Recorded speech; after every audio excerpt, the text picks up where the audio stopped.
Good morning, everyone. I hope all of you are doing well. In our last lecture, we discussed about the basic concept of costing. Today, we are going to start with the cost unit cost center. Cost unit is basically the unit of good or any product or services in relation to which the cost has been incurred or cost has been ascertained. Basically, it's the unit of measuring the cost. आप जिस भी terms में cost को major कर रहे हैं वो आपके लिए कॉस्ट यूनिट है. तो बेसिकली किस चीज़ के लिए, किस प्रोडक्ट के लिए, किस सर्विसेज के लिए हमने कॉस्ट इनकर की है, उसको हम जब मेजर करते हैं that is basically cost unit. For example, if I talk of let's say the power which has been consumed in the organisation. जो मैन्युफैक्चरिंग अगर आप कर रहे हैं, आप ऑफिस का काम कर रहे हैं, तो पावर कंज्यूम हो रही है. इलेक्ट्रिसिटी जब कंज्यूम होगी तो जो उसकी मेजरमेंट होगी that will be in KWH, kilowatt hours के हिसाब से होगी. तो जो उसकी मेजरमेंट है, अब मैंने उसके लिए कुछ ना कुछ कॉस्ट इनकर की होगी. मैं बिजली का बिल पे करूंगी, पावर जो कंज्यूम की है, we show the consumption of power in our cost sheet also. हम उसको एक्सपेंसेस के फॉर्म में उसको शो करते हैं. तो बेसिकली जो हमारी उसकी यूनिट है पावर कंजम्पशन की, दैट इज किलोवाट आवर.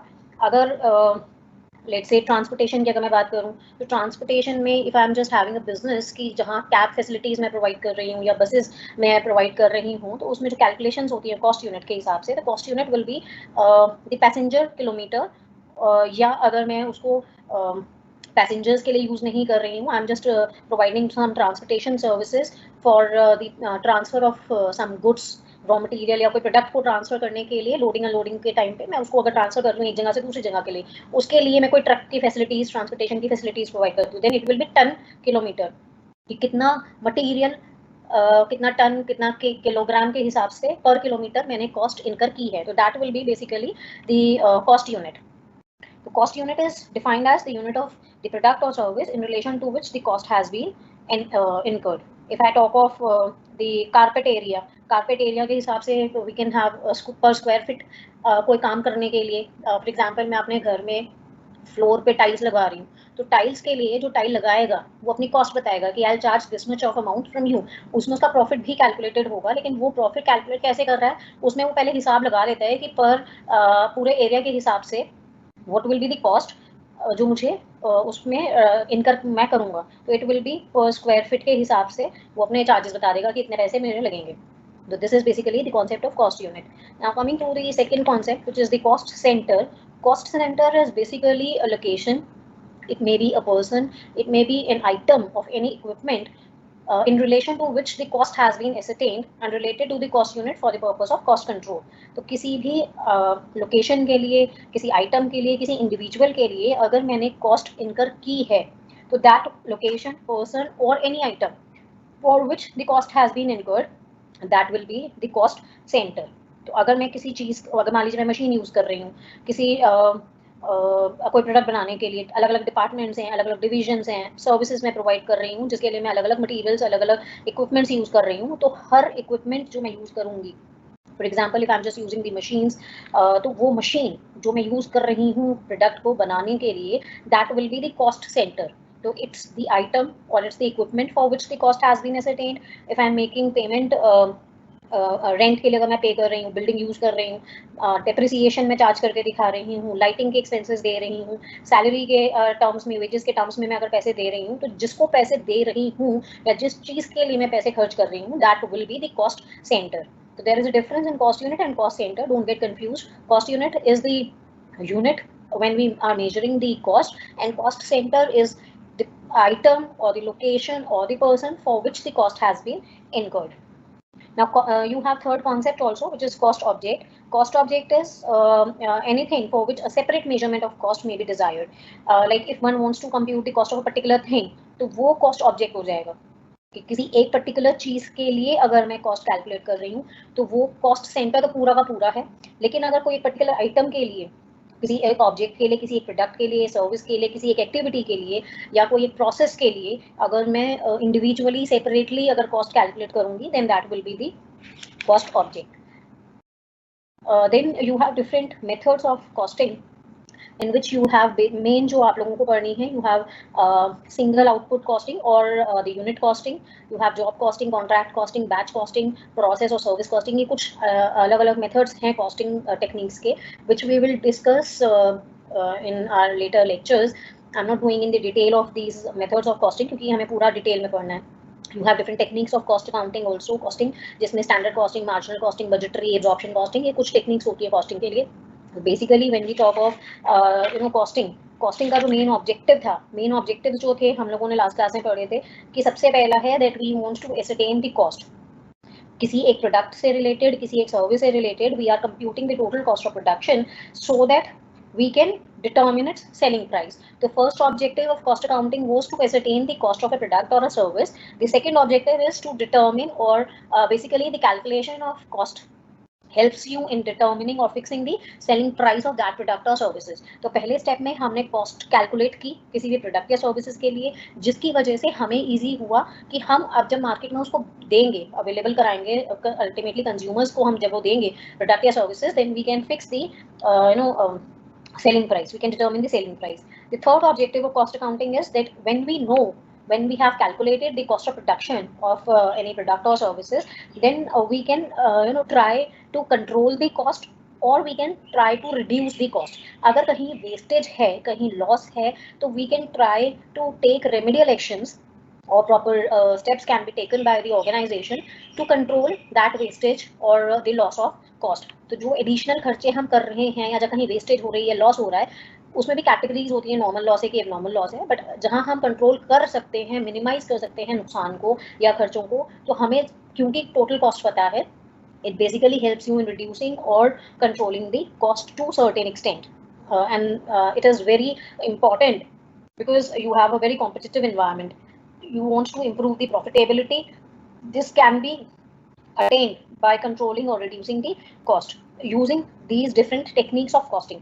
जो हम लोगों ने techniques के नाम पढ़े हैं, standard costing, marginal costing, budgetary, absorption costing. These basically are the different techniques of costing which the companies use to reduce or the controlling of cost. तो ये कुछ techniques होती हैं जिनको use करके हम cost को control कर सकते हैं. And the last objective of cost accounting is the decision making. It basically when we are going for the whole process of cost accounting, it is basically providing you a detailed statement or a breakup of the whole cost you have incurred, and once you have the breakup of the total cost, it helps the management in taking the decisions in day-to-day operations of the organization. It also gives us the different kind of principles where the decisions can be taken in different kind of situations. For example, if the company wants to decide for a particular product or a service or a part of the product, whether the company should manufacture the product or the company should buy it and use it. एक option है, दो project, मतलब एक कोई product बनाना चाहती है company, उस product के लिए भी हो सकता है, उस प्रोडक्ट में यूज होने वाले कोई रॉ मटेरियल के लिए भी कंपनी डिसीजन ले सकती है कि क्या वो प्रोडक्ट मैं बनाकर फिर मार्केट में बेचूं या मैं मार्केट से बना बनाया खरीद लूं और मैं उसको बेचूं. क्यों? क्योंकि अगर मैं मार्केट से बना बनाया लेकर उसको आगे बेचती हूँ तो वो मेरे लिए कॉस्ट ऑफ मैन्युफैक्चरिंग नहीं है, कॉस्ट ऑफ परचेज होगी, and whether I will be able to sell it at a higher price. और अगर मैं उसको मैन्युफैक्चर करूँ तो क्या मैं जो आज मार्केट से खरीद रही हूँ उससे कम पे बना पाऊंगी? तो वो मुझे एनालिसिस करनी पड़ेगी, पूरी रिसर्च करनी पड़ेगी, प्रपोजल्स की डिटेल्ड उसमें एनालिसिस करके आई हैव टू डिसाइड कि अगर मैं उस प्रोडक्ट को चाहिए, मुझे वो उसकी ज़रूरत है एक फाइनल प्रोडक्ट बनाने के लिए, या मुझे उसको मार्केट में बेचना है, तो weather the purchase of the product and selling it in the market will be profitable as compared to the situation when I'm just manufacturing that product and selling it. तो कौन सा प्रपोजल, कौन सा option मेरे लिए better होगा, profitable होगा कि मैं बनाकर मार्केट में उसको बेच रही हूँ या मैं कहीं से खरीद रही हूँ बना बनाया और फिर उसको मार्केट में बेच रही हूँ. These kind of decision making process they have to take care of, जहाँ पर मैनेजमेंट के लिए when we are having the cost accounting techniques, हम costing की techniques को use कर रहे हैं, different methods को हम implement कर रहे हैं organization में, जिसकी वजह से हमें detailed sheet मालूम है total cost of production की, हम calculate कर सकते हैं, estimates भी बना सकते हैं, budgets भी बना सकते हैं पहले से. तो उसके basis पर it will be easy for the management to take such kind of decisions, maybe to make the product or buy the product and sell it in the market, or whether to accept or reject some particular order, या कोई और नया product अगर मान लीजिए मैं expansion करना चाहती हूँ, एक नया प्रोडक्ट बनाना चाहती हूँ, तो क्या वो मेरे लिए प्रॉफिटेबल होगा? तो ये जितनी भी रिसर्च होती है, जितनी भी एनालिसिस होती है, ये पहले ही कंपनी कर सकती है just because of these kind of procedures और costing techniques we have. Then you have, okay, now coming to the main thing you have to take care of in your costing syllabus is the classification of different kind of cost. ये आप लोगों के लिए बहुत ज़रूरी है कि आपको ये पता होना चाहिए कि कोई भी कॉस्ट को हम किस कैटेगरी में डालें, कौन सी उसकी क्लासिफिकेशन है या किस कैटेगरी में उसको हम लोगों को रिकॉर्ड करना है, because it will make a difference अगर आप उसको गलत जगह रिकॉर्ड करेंगे. फाइनल रिजल्ट में भी सेम, बट जो इन डेप्थ जो डिटेल्ड एनालिसिस होगी that will change in case you don't go for the proper classification of cost. Basically ये आपको पता होना चाहिए कि कौन सी कॉस्ट किस कैटेगरी में या किस क्लासिफिकेशन के अंडर में आएगी. ब्रीफली और basically we have 5 categories, or you can say cost classifications, on the basis of elements, on the basis of functions, on the basis of identification, controllability और variability. ये basically 5 classifications हैं. उसके अलावा में कोई भी एक कॉस्ट किसी एक ही जगह आएगी ऐसा नहीं है. तो डोंट गेट कंफ्यूज कि अगर मान लीजिए मैंने ये 5 क्लासिफिकेशंस बताई हैं कि 5 एलिमेंट्स हैं, function, identification, controllability and variability, तो कोई भी कॉस्ट कहीं एक जगह आएगी ऐसा नहीं होता है. वो कहीं पर भी हो सकती है. Material cost can be fixed cost, it can be variable, it can be semi variable, it can be direct, it can be indirect, it can be controllable, it can be uncontrollable. So don't get confused कि कोई भी cost कहीं एक ही classification पे आएगी. Now when we classify the cost on the basis of elements में basically हमने 3 elements को classify किया है. तो वो and these 3 are material, labor and expenses. तो material में material cost is the cost of basic substance or the raw material or all the material which have been used in the manufacturing and which becomes the integral part of the finished product. आपने कोई भी product को manufacture करने के लिए जो भी raw material use किया है, जो आपके फाइनल प्रोडक्ट का पार्ट बन जाएगा, that will be the material cost. For example, if I am just having the business of let's से फर्नीचर, मैं फर्नीचर बना रही हूँ, तो उसमें लकड़ी यूज़ कर रही हूँ, नेल्स, पेंट्स, ये सब चीज़ें, तो जो भी मटीरियल कॉस्ट में वो मटीरियल कॉस्ट इंक्लूसिव होगी जो फाइनल प्रोडक्ट का हिस्सा होगी, that will be the material cost. Like material cost includes the cost of procuring the raw material. It may be the cost you have incurred at the time of purchase of raw material, जो जिसको हम carriage inwards बोल देते हैं. तो carriage inwards और carriage outwards ये 2 terms आप लोगों ने financial accounting में पढ़ी हुई है. तो carriage inwards is basically the transportation cost we bear at the time of purchase of raw material. तो वो मटेरियल कॉस्ट में हम ऐड कर देते हैं. Opening stock plus carriage inwards plus purchases minus closing stock gives you the consumption of material during the time period which is under study. तो basically carriage inwards or the cost which is there which you have incurred to procure the raw material. In case you have done the insurance for the raw material, कई बार होता है, custom duties हैं, octroi है, ये सारा आप लोगों ने फाइनल अकाउंट्स में टर्म्स पढ़े हुए हैं. I am not going in the detail of these terms. ये सब की सब जो कॉस्ट होती हैं, they are basically the material cost. So material cost in general, if I say it is the cost of the raw material which becomes the integral part of the finished product. इसमें आपको जो ध्यान रखना है, आपको ये ध्यान रखना है कि in case you have receive the trade discounts while purchasing the raw material. Sometimes what happens is students they get confused, and at the time of purchase of raw material, if you have received the trade material, they just include that in the cost material cost. So it has not to be included. तो trade discount अगर दिया हुआ है तो वो आपको उसमें include नहीं करना है. कॉस्ट ऑफ मटेरियल के टाइम पे आपको उसको डिडक्ट करके दिखा देना है. Then you have the labour cost. Labour cost is basically the cost which is representing the human being or the human resource you have used in the organization, which includes the terms you use in terms of wages and salaries, or all type of monetary or non-monetary benefits which are being given to the persons or human being or human resources which are there involved in the whole process. आपके यहाँ company में अगर आप wages या salaries की terms में कोई भी बेनिफिट दे रहे हैं अपने वर्कर्स को, तो वो आपका सारा का सारा लेबर कॉस्ट में आता है. Then after material cost and labour cost, इसके अलावा जितने भी खर्चे हैं वो सारे के सारे आपके एक्सपेंसेस में आते हैं. लाइक अगर आपने बिल्डिंग रेंट पर ली हुई है तो वो आपका रेंट जो भी होगा प्रीमाइसेस का बिल्डिंग का, वो आपका एक्सपेंसेस में आ जाएगा. इंश्योरेंस प्रीमियम अगर आपने लिया हुआ है वो आ जाएगा. डेप्रिसिएशन. तो all kind of expenses apart from material and labour expenses, they are in general category of expenses. तो दीज आर 3 कैटेगरीज और the cost classification in terms of और in nature of elements. Then you have in nature the cost classification in nature of functions. On the basis of functions, basically you can say, जब हम उसमें classification कर रहे हैं main तीन categories में. First one is the manufacturing cost, which means that we are talking of the cost which has been incurred to manufacture the product, and this cost is basically when we are talking of the stage where we have procured the raw material and we have started using it. मैंने raw material purchase किया, उसको मैंने use करना शुरू किया so that I can convert this raw material into finish product. तो जब वो स्टेज थी जब मैंने रॉ मटेरियल प्रोक्योर किया, उस स्टेज से, उस टाइम पीरियड से जब मैंने उसको फाइनल प्रोडक्ट पे कन्वर्ट किया, वो पूरा का पूरा will be the manufacturing cost. It may include the cost which is related to manufacturing a product. तो कोई भी एक प्रोडक्ट को मैन्युफैक्चर करने के लिए जो भी मैं खर्चे कर रही हूँ, वो सारे के सारे मैन्युफैक्चरिंग कॉस्ट की कैटेगरी में आते हैं. Then you have office and administrative cost, which includes the cost or all the expenditures which have been incurred in formulating the policies or directing the organization, controlling the functioning and operations of the organization. It basically includes all the expenses which are related to general administration of the business. It's not related to the manufacturing process. वो सारा का सारा एक पहला part आपका manufacturing function में आ गया, manufacturing cost में, जहां आपने सारी की सारी वो कॉस्ट एक्सपेंसेस दिखाए जो एक प्रोडक्ट या सर्विस के मैन्युफैक्चरिंग से रिलेटेड थे. उसके बाद ऑफिस में जो काम हो रहे हैं, एडमिनिस्ट्रेटिव स्टाफ जो भी काम कर रहा है, वहां जो भी खर्चे हो रहे हैं, वो सारे के सारे आपके ऑफिस एंड एडमिनिस्ट्रेटिव कॉस्ट की कैटेगरी में आते हैं. लाइक अगर अकाउंट्स डिपार्टमेंट है, आपका नॉन एडमिनिस्ट्रेटिव स्टाफ है, वो सारे के सारे आपके खर्चे ऑफिस एंड एडमिनिस्ट्रेटिव कॉस्ट में इंक्लूड होते हैं.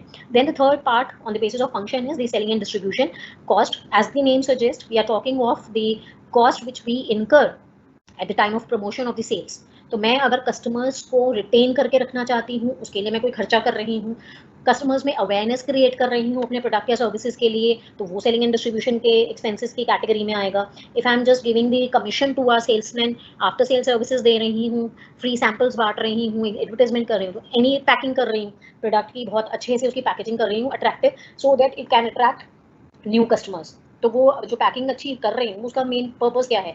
Just to enhance my sales. So all these kind of expenses will be there in the selling and distribution cost. ये आप जब हम लोग यूनिट कॉस्टिंग कॉस्ट शीट का कॉन्सेप्ट पढ़ेंगे, which is the one of the main chapter in your whole syllabus, ये आपको classification आनी चाहिए, क्योंकि उसी के बेसिस पर आपका पूरा का पूरा आंसर टिका हुआ होता है कि कौन सी मटेरियल कॉस्ट है, लेबर है, एक्सपेंसेस हैं, और एक्सपेंसेस में भी वो manufacturing, office and administrative, selling and distribution किस कैटेगरी में functions के हिसाब से. You need to know the proper classification of all the expenses which are being incurred in the organization.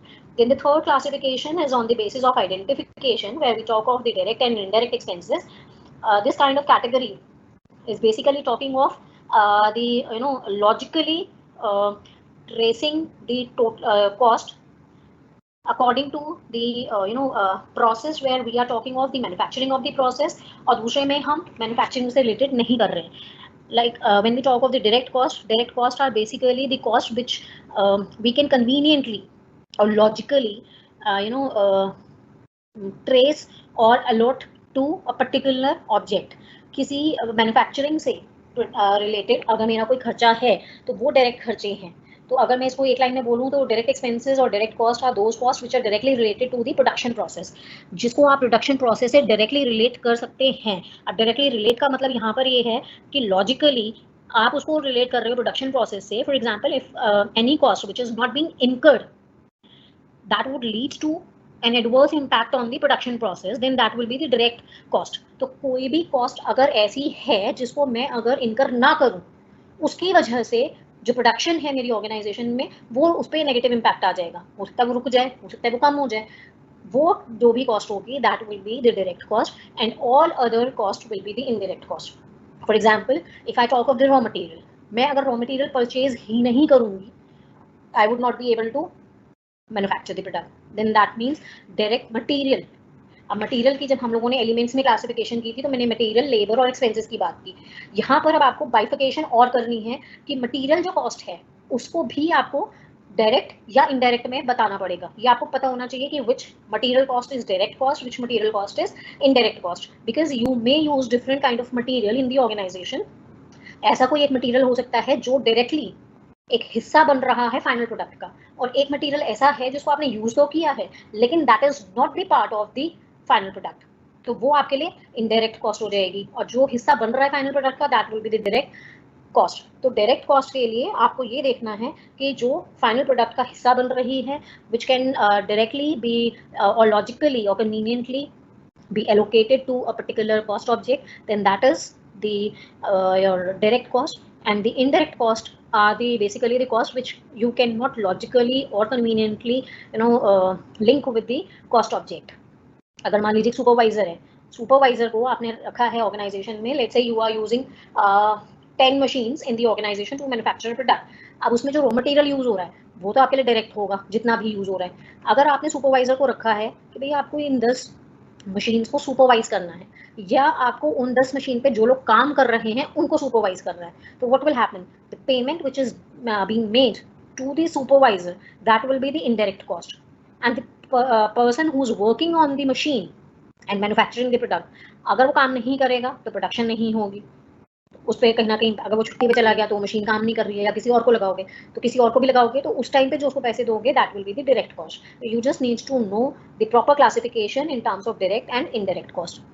Then you have different next classification on the basis of controllability. As the name suggests, you have the controllable cost, means any cost which can be influenced, which can be controlled to a certain extent by the people who are concerned or who have the specific responsibility within the organization. तो अगर कोई authority है, कोई responsible individual है जिसको आपने responsibility दी हुई है कि भाई आपको कॉस्ट को कंट्रोल करके रखना है, तो जिसको भी आपने रिस्पॉन्सिबिलिटी दी हुई है तो एक टाइम पीरियड में आप उसको कंट्रोल कर पा रहे हो, रिड्यूस कर पा रहे हो, उसमें वेस्टेज नहीं है, अगर ऐसी कोई कॉस्ट है then that would be the controllable cost. Otherwise, if it is not possible for the authorities to control the cost, then that would be the uncontrollable cost. Now the last classification on the basis of functioning or on the basis of elements is the on the basis of variability. When we talk of fixed cost, we talk of variable cost, and we talk of semi variable cost. You all have studied all these classification in your economics also. Fixed cost basically, fixed costs are those costs which remain constant for a given range of output for a given time period. तो एक कोई भी cost जो एक level of output तक same है, उसके बाद अगर मैं एक और यूनिट एक्स्ट्रा मैन्युफैक्चर करूंगी तो मुझे उतनी ही कॉस्ट दोबारा से इनकर करनी पड़ेगी, तो वो जो फिक्स्ड है एक पर्टिकुलर लेवल ऑफ आउटपुट तक, then that is the fixed cost. For example, if I just purchase a machine, मैंने मशीन परचेज की मान लीजिए 4 लाख रुपए पे, 4 लाख रुपए की वो जो मशीन है उसको अगर मैं मैक्सिमम यूटिलाइजेशन कर लूँ, 100% यूटिलाइजेशन कर लूँ, तो वो पूरे मंथ में 40,000 यूनिट्स मैन्युफैक्चर मैं कर सकती हूँ, उसका बेस्ट अगर मैं यूज़ करूँ मशीन का। अब जो 4 लाख रुपए की मैंने वो मशीन परचेज की है, उस पर मैं चाहे 1 यूनिट मैन्युफैक्चर करूँ, चाहे मैं 40 करूँ, चाहे मैं 40,000 करूँ, 0 से लेके 1 से लेके up to 40,000 units per month मुझे 4 लाख ही इनकर करने हैं, चाहे मैं कम मैन्युफैक्चर कर रही हूँ चाहे मैं ज़्यादा कर रही हूँ। लेकिन अगर मुझे 40,001 यूनिट परचेज मैन्युफैक्चर करनी है तो वो मैं उस मशीन पे नहीं कर पाऊंगी, सिर्फ 40,000 ही कर सकती हूँ। एक एक्स्ट्रा यूनिट मैन्युफैक्चर करने के लिए मुझे एक नई मशीन को इंस्टॉल कराना पड़ेगा, तो जो 40,000 है that is fixed till particular level of output. तो fixed cost basically are the cost which remain constant for a given level of output, और उसके बाद वो आपकी वेरिएशन उसमें आ जाती है। अगर मैं इसमें मशीन के अलावा कोई और एग्जांपल दूं तो लॉन्ग रन के लिए जितने भी हम कॉस्ट की बात करते हैं तो ज़्यादातर एक लेवल तक हमारी कॉस्ट फिक्स्ड कॉस्ट होती है, उसके बाद लॉन्ग टर्म की अगर मैं बात करूँ, लॉन्ग विजन के लॉन्ग टाइम पीरियड की, तो सारी जितनी भी कॉस्ट होती हैं वो कहीं ना कहीं वेरिएबल आ जाती हैं। जैसे अगर मान लीजिए you have workers in the organisation, you have staff in the organisation जो परमानेंट काम कर रहे हैं, एक फिक्स सैलरी पे काम कर रहे हैं।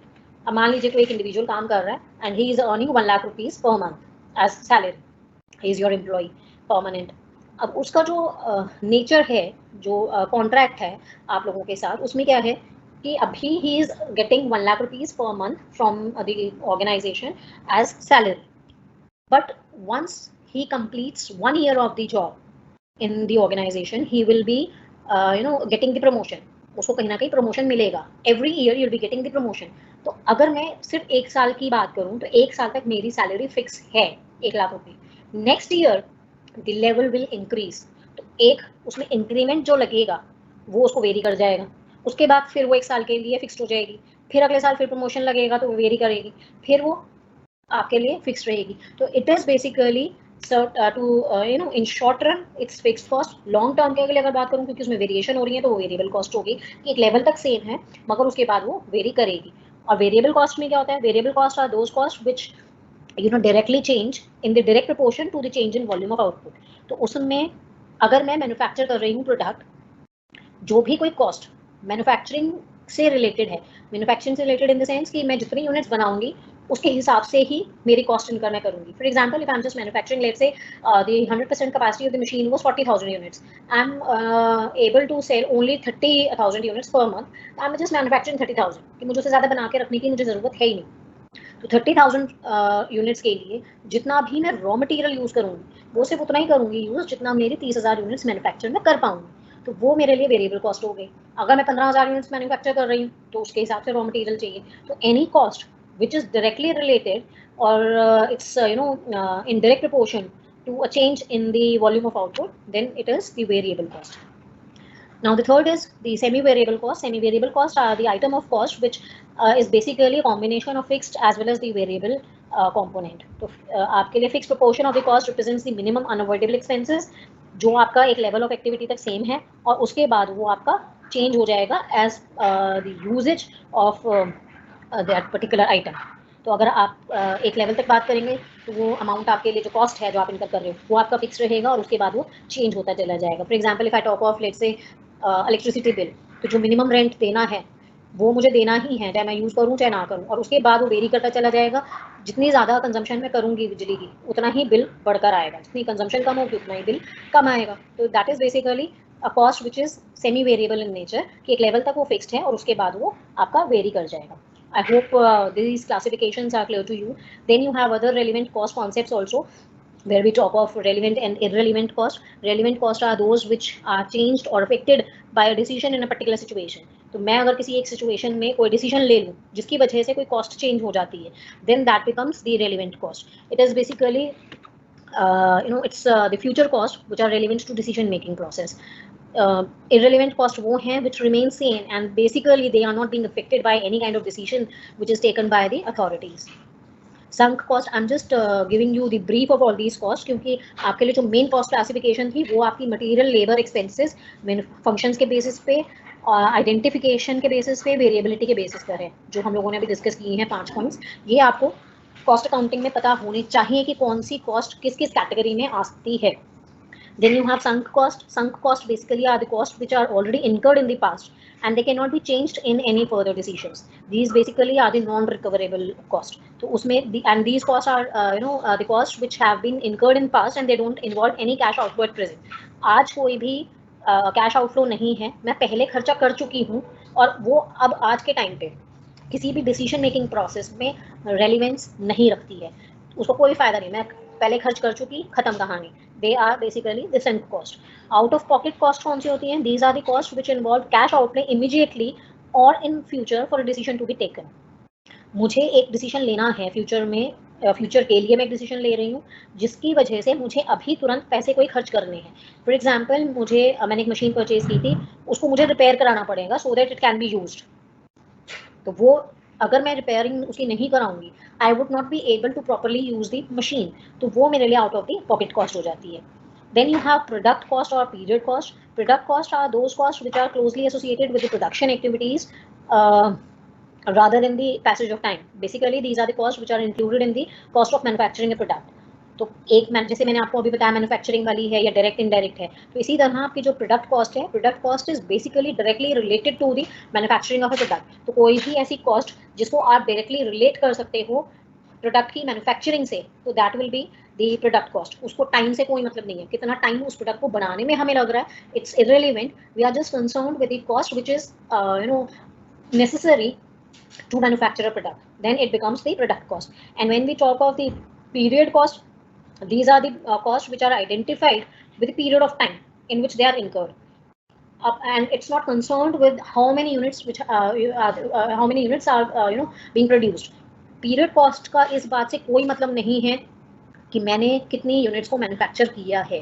पीरियड कॉस्ट सारी एक टाइम के हिसाब से, अगर मैं 1 महीने की बात कर रही हूँ, 1 साल की बात कर रही हूँ, जो भी मेरा टाइम पीरियड अंडर स्टडी है, उस टाइम पे, उस दौरान मैंने कितने खर्चे किए हैं, क्या क्या खर्चे किए हैं, they are basically the period cost. तो all non manufacturing cost, all non-manufacturing cost means which are not directly related to the production.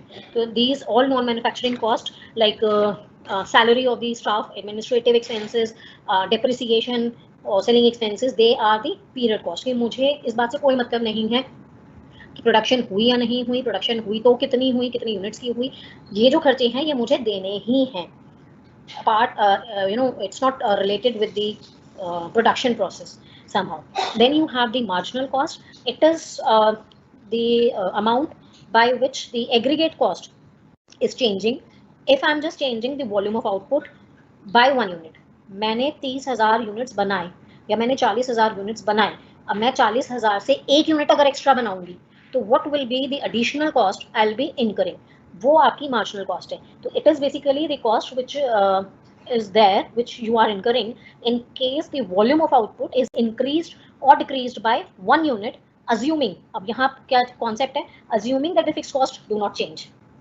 Fixed cost मेरी सेम है, 40,000 मैन्युफैक्चरिंग यूनिट्स की मैं मैन्युफैक्चरिंग कर सकती थी मैक्सिमम, उसके लिए 4 लाख की मैंने मशीन परचेज की.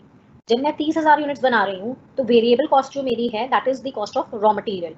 वो अगर मैं 30,000 से 1 यूनिट एक्स्ट्रा बनाऊंगी तो जाहिर बात है मटेरियल ज़्यादा चाहिएगा, वो जो एक्स्ट्रा कॉस्ट है that is the marginal cost. तो it is basically the cost which is incurred by the organization if the number of unit or the volume of output is increased or decreased by 1 unit. And this kind of cost, marginal costing, you have this one of the costing techniques which is known as the marginal costing. It is basically useful in taking decisions when we if you want to take decision whether to purchase the product and sell it in the market or manufacture it and sell it in the market, or if you want to fix the selling price. In such kind of situations, marginal costing is the technique which is used by the organizations to take such kind of decisions. So these are some of the relevant cost classifications you should be aware of in your cost accounting. I hope till now it's clear to you. And in case of any question, then you can ask.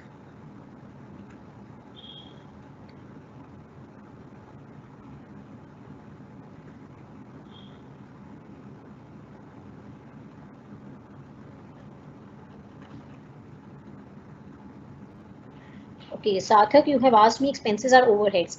You can say that when we talk of the expenses, you have the direct expenses, you have indirect expenses. When we talk of all the indirect expenses, then they are the overheads.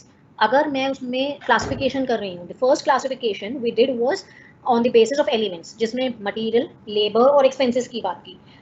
All these items direct हो सकती हैं, like मेरी जो general classification है costing के लिए जो आपको याद रखनी है, वो क्या याद रखनी है, material, labour and expenses. Expenses means all the expenses, it can be any expense which is incurred in the organisation.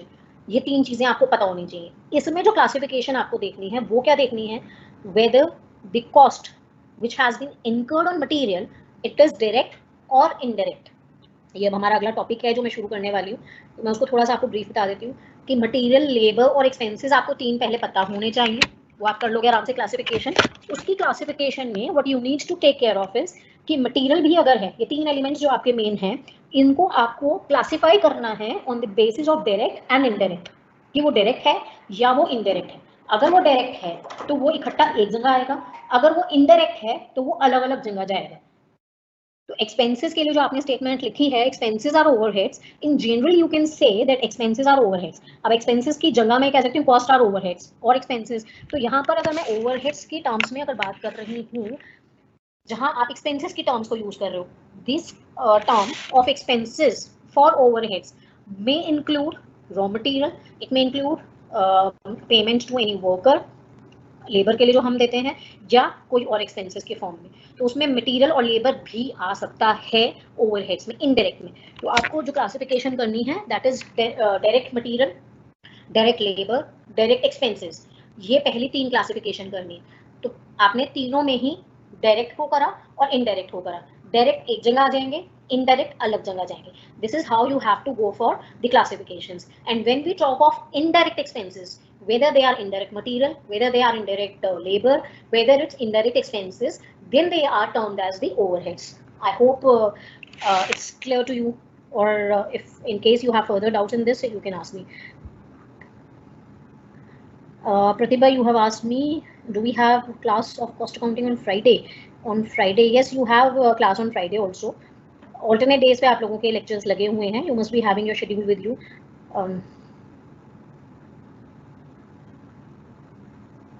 Okay.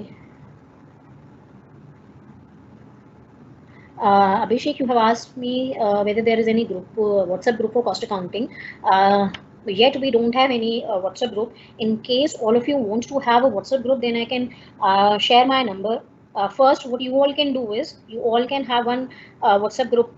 You can connect among yourself, create any WhatsApp group, let me know. I'll give you my number and add me in that group. Arihant, so basically overheads are fixed cost, but expenses may or may not be fixed. Overheads में आप ये नहीं कह सकते हैं अरिहंत कि they are the fixed cost. They may vary accordingly. तो उसमें वेरिएबल भी हो सकता है, सेमी वेरिएबल भी हो सकता है, फिक्स्ड भी हो सकते हैं. What I am saying is overheads की हम जब बात करते हैं, they are the indirect expenses. I have not said कि they are the fixed cost. I have just said कि when we talk of the expenses in terms of direct expenses and indirect expenses, direct expenses हमारी पहली category आती है जो हमें ध्यान रखनी है, जिसमें डायरेक्ट मटेरियल भी होगा, डायरेक्ट लेबर भी होगी, डायरेक्ट एक्सपेंसेस भी होंगे, वो सारे डायरेक्ट है. इनडायरेक्ट की जब हम बात करते हैं तो इनडायरेक्ट मटेरियल है, इनडायरेक्ट लेबर है, इनडायरेक्ट एक्सपेंसेस हैं, they all in general known as the overheads. Overheads में भी क्लासिफिकेशन है डिपार्टमेंट्स के हिसाब से, विल डिस्कस राइट नाउ. तो they may be fixed, they may be variable, they may be semi variable, वो कुछ भी हो सकते हैं.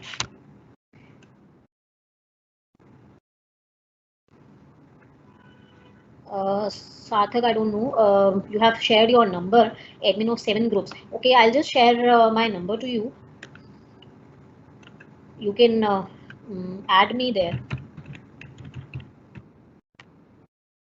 You can add me in the WhatsApp group you have created for your cost accounting. Okay, now coming to the next main chapter. Let me share the screen first.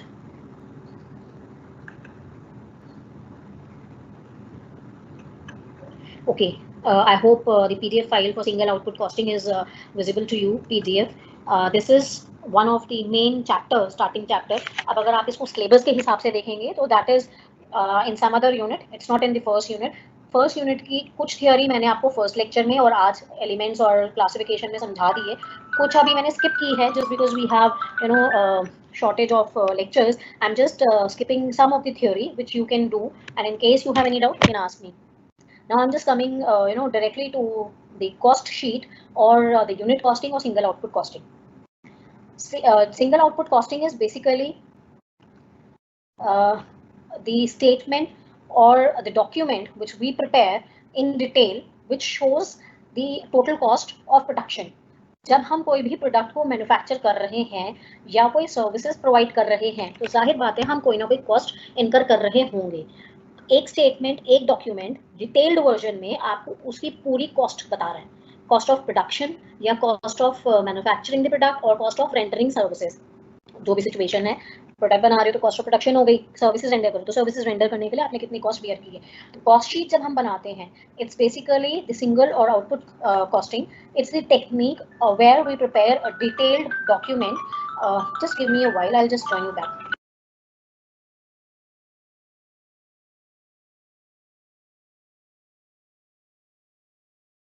Basically a detailed document or a statement where we are calculating the total cost of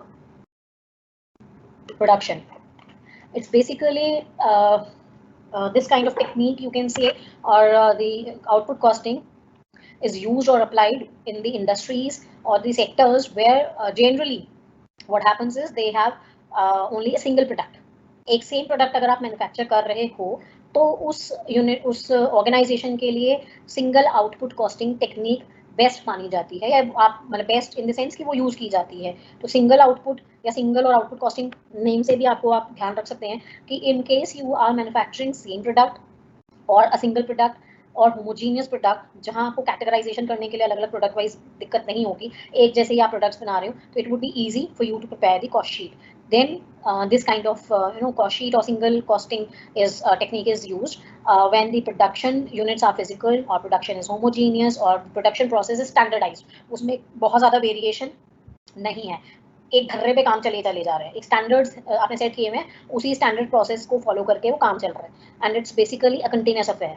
वो रुक नहीं रहा है, एक standard आपने set किया हुआ है, उसके बेसिस पर आपका वो पूरा प्रोसेस कंटिन्यू हो रहा है. For example, we talk of the industry or the sector where we are talking of the cement work or the paper milk, sugar mill, brick बन रही हैं. तो ये सब का आपका पूरा एक जो प्रोसेस है वो आपका पूरा सेम है. You don't want any kind of changes in that. In case such kind of industries, they follow the output costing technique. अब कॉस्ट शीट में क्या है, as I told you, it's a basic document in unit costing. It's a statement which shows the total cost और per unit cost of product. तो यहाँ पर आपने एक डिटेल्ड वर्जन बनाया हुआ है डॉक्यूमेंट का, जहाँ आपने टोटल कॉस्ट कैलकुलेट की है एक कॉलम में, और उसी को ही if I just divided by total number of units produced, तो that will give me the per unit cost. तो मैंने एक कॉलम में टोटल कॉस्ट कैलकुलेट की हुई है, दूसरे कॉलम में पर यूनिट कॉस्ट कैलकुलेट की हुई है. ठीक है, I hope till now it's clear. The production is uniform, as I told you, and the product is homogeneous, and the total cost is being calculated. Now, when we talk of the single costing technique, it basically helps in calculation of total cost or per unit cost. It gives you different aspects of total cost, which helps in the better decision making process or to reduce or control cost.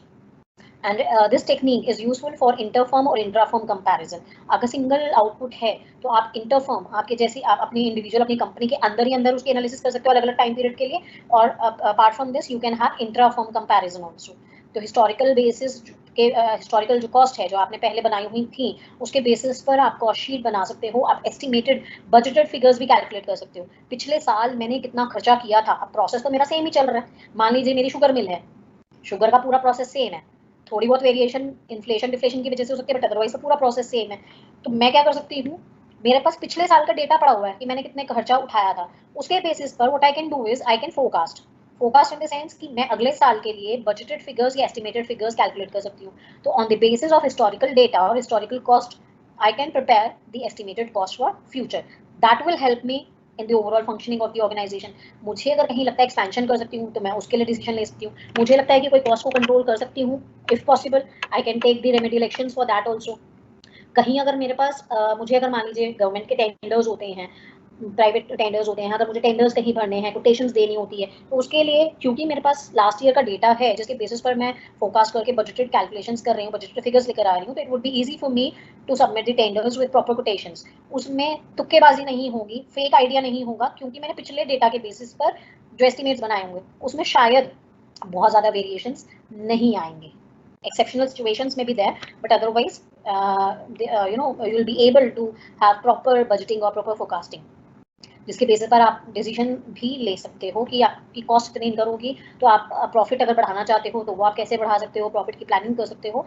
These are basically the advantages of having the single or output costing.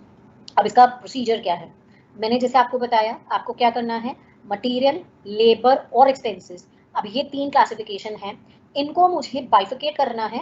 Direct material, direct labour, direct expenses, और indirect labour, indirect expenses, indirect labour. जो मेरे indirect material, indirect labour, indirect expenses हैं, वो सारे के सारे मिलाकर overheads कहलाते हैं. I hope it's clear to you. तो one part is when we are considering only direct material plus direct labour plus direct expenses, and the second half of the sheet will be, उसके भी सब parts हैं, will discuss the format, लेकिन जो major portion है जो आपको segregate करने हैं, पहला direct material, direct labour, direct expenses is one of the major first half of the total document, and the second half of the document is where we talking of all the overheads, means the indirect material, indirect labour and indirect expenses. अब जो overall second half है, second half के जो overheads हैं, indirect material, indirect labour, indirect expenses, उसको आपको division wise या department wise आपको सेग्रीगेट करना है. अब वो कैसे सेग्रीगेट करना है, कैटेगरीज जो हम लोगों ने डिस्कस की थी तीन, factory overheads, office and administrative overheads और सेलिंग एंड डिस्ट्रीब्यूशन ओवरहेड्स. ये तीन कैटेगरीज आपको तीन एक्सपेंसेस की करनी थी. तीन एक्सपेंसेस कौन से थे, indirect labour, indirect wages, sorry indirect material and indirect expenses, इनको आपको ये देखना है कि ये जो इनडायरेक्ट खर्चे थे वेजेस के, मटेरियल के, एक्सपेंसेस के, ये फैक्ट्री से रिलेटेड है, ऑफिस एंड एडमिनिस्ट्रेटिव से रिलेटेड है, या सेलिंग एंड डिस्ट्रीब्यूशन से रिलेटेड है। तो आपका जो सेकंड हाफ है कॉस्ट शीट का, उसमें आपने फिर बाइफिकेशन करी 3 ओवरहेड्स में या 3 डिपार्टमेंट्स के हिसाब से, फैक्ट्री, दूसरा ऑफिस एंड एडमिनिस्ट्रेटिव, तीसरा सेलिंग एंड डिस्ट्रीब्यूशन। अब इसमें फैक्ट्री ओवरहेड्स में कौन से आएंगे? We include all those indirect cost. अब इनडायरेक्ट कॉस्ट का मतलब क्या है? Indirect material, indirect labour and indirect expenses. तो every time I am using indirect cost, that means indirect material, indirect labour and indirect expenses. खाली expenses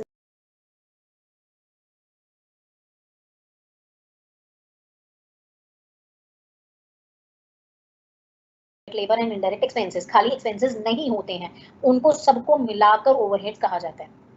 indirect material की बात करूंगी तो है तो खर्चा ही, कॉस्ट तो है, तो जो भी इनडायरेक्ट कॉस्ट है in terms of material, labour and expenses, they are the overheads. अब फैक्ट्री ओवरहेड्स कौन से होंगे? Which are all indirect cost which are related to manufacturing activities, they are also known as production overheads, work overheads और manufacturing overheads. आप जब books में देखेंगे तो फैक्ट्री ओवरहेड्स के लिए अलग अलग टर्म्स हैं, that may be factory overheads, और you may use production overheads और वर्क ओवरहेड्स और मैन्युफैक्चरिंग ओवरहेड्स। आप कोई भी एक टर्म यूज कर सकते हैं एज पर योर विश। इसमें indirect material, indirect wages, indirect expenses हैं। अब इनडायरेक्ट मटेरियल कौन सा आएगा?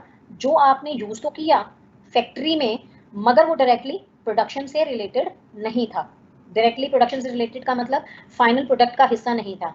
Means for example coal, oil है, power consume in the factory है, कॉटन है, वेस्ट है, ब्रशेज हैं, ब्रूम्स आपने यूज किए हैं, मॉप्स आपने यूज किए, तो any material which has been used in factory. इसी तरह इनडायरेक्ट लेबर है, any person who is working in the factory, like work manager salary, salary of the office staff. अब ऑफिस स्टाफ में भी आपको ये चीज ध्यान रखनी पड़ेगी, क्योंकि जो नेक्स्ट कैटेगरी है that is office and administrative overheads. तो अगर ऑफिस स्टाफ लिखा होगा then that would be the part of office and administrative overheads. अगर फैक्ट्री स्टाफ है तो वो फैक्ट्री ओवरहेड्स में जाएगा। सेलिंग एंड डिस्ट्रीब्यूशन स्टाफ है, सेल्समैन है, तो it has to be in selling and distribution of expenses.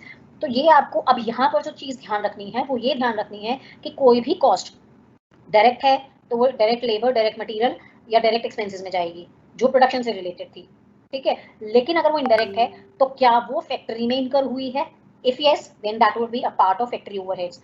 In case if it is being incurred in the office and administrative, तो वो ऑफिस एंड एडमिनिस्ट्रेटिव ओवरहेड्स में जाएगी। Sales के लिए, distribution के लिए खर्चा किया है तो वो सेलिंग एंड डिस्ट्रीब्यूशन ओवरहेड्स में जाएगा। तो you should be aware of the techniques or the you should be able to classify in these 3 overheads, otherwise final answer may be correct, I am just using may be, जरूरी नहीं है, लेकिन आपका solution actually गलत होगा। तो यहाँ आपको पूरे के पूरे कॉस्टिंग में ये चीज ध्यान रखनी है कि कौन सा ओवरहेड है।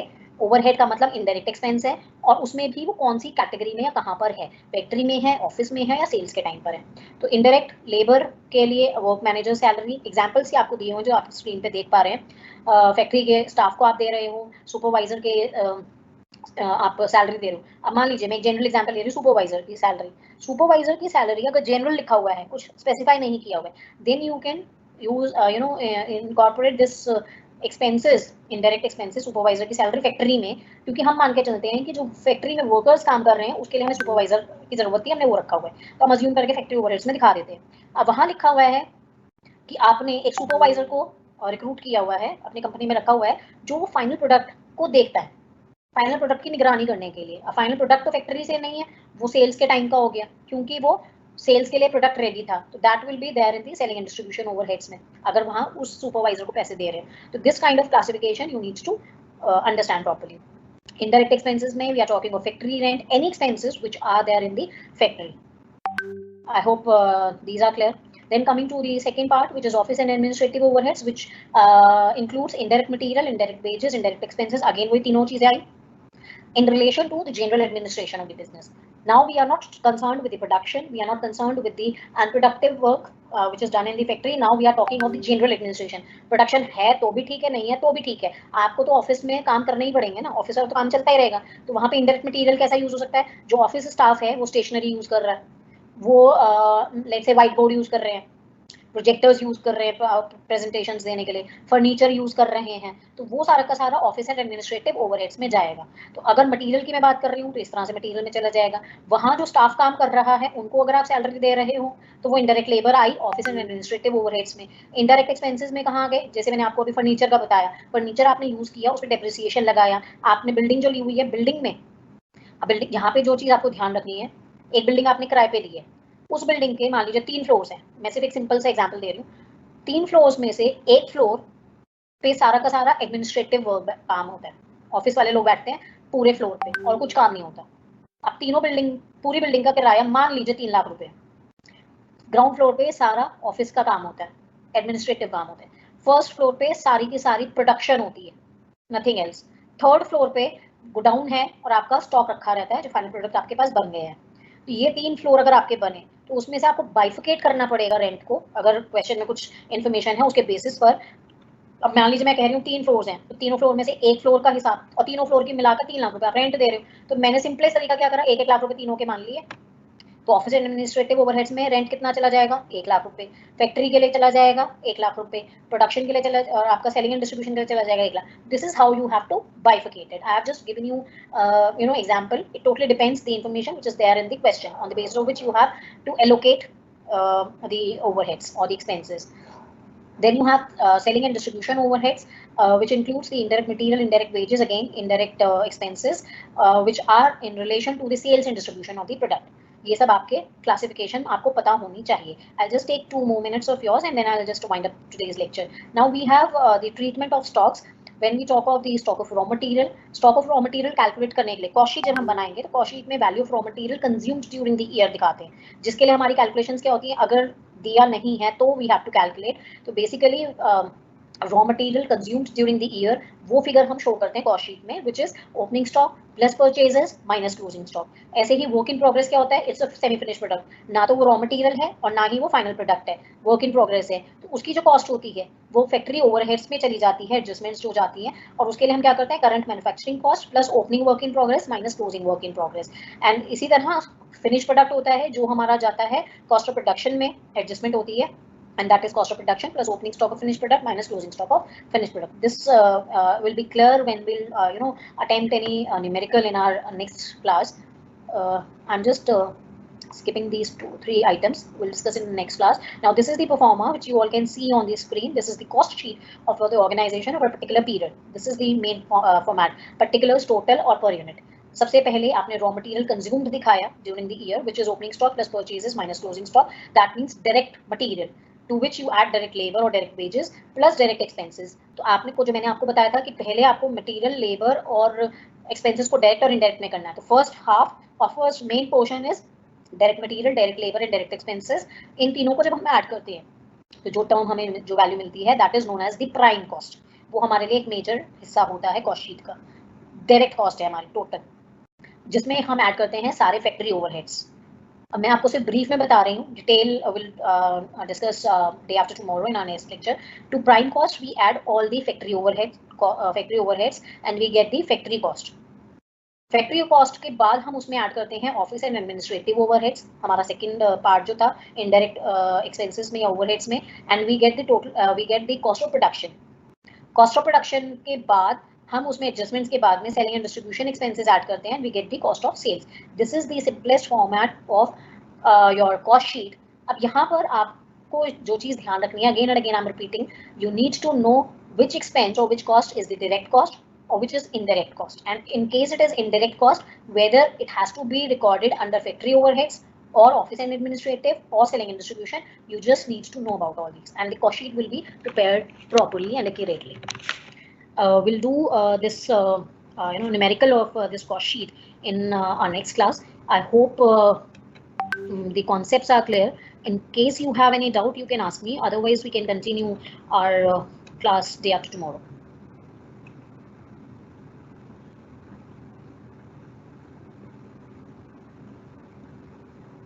I have already, Nitika, you have asked me for WhatsApp group number. I have not created any, group.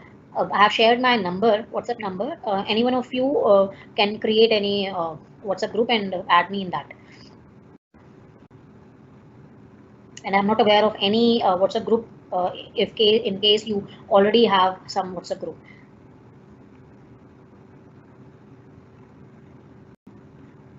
Okay, no questions from your side. I hope the lecture was clear to you. And in case you have any doubts, you can ask me in our next class also. Till then, take care. See you all on Friday. Bye bye.